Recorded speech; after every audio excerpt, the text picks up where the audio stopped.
A pleasure. What is this purple theme that's going on at the festival tonight? It's tribute to Prince, obviously. Talk to everybody here at TCM that's wearing the purple, and we all are in a group. None of us planned that in advance. We all did it individually. Isn't it fantastic? I think it's absolutely fabulous. Fabulous. So it's also very fabulous that you're here at the festival again this year. I love coming. I'm happy they invite me, and I mostly love just talking to the fans. That's the best part of it, especially the young fans, because, you know, classic cinema, because I work at preserving films, right? But then what's the point of preserving the films if you're not preserving the audience who watches and appreciates these films? So it's fantastic to see so many young people come out for this. You know, how challenging is it for you in this day and age, and with money and budgetary constraints the way they are, how challenging is the preservation system? Extremely challenging. It's really difficult especially because I preserve film, and watching this revolution towards digital makes it very difficult, because a lot of people say, well, why are you bothering to preserve it as a film? Why don't you just raise the money to do it digitally? It's even more expensive to do it digitally.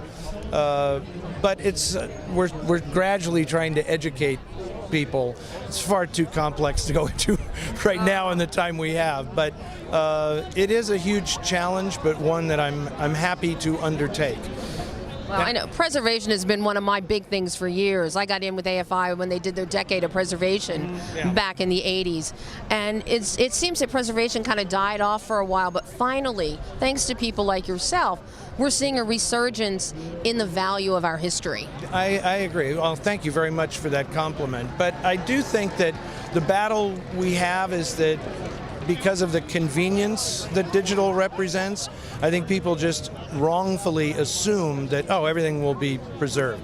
And they don't know that that is not the case, and that so much stuff has already been lost.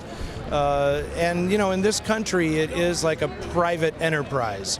You know, you have to have people like David Packard and Hugh Hefner and Martin Scorsese, and at a much smaller level, myself, to actually take it upon themselves to do the work, because, you know, as much as the Library of Congress does tremendous stuff, there is no national film archive, really. So, yeah, it's a challenge, but it's a good one. It's worth pursuing. Well, and I am thankful for every little bit that you do, Eddie. Really.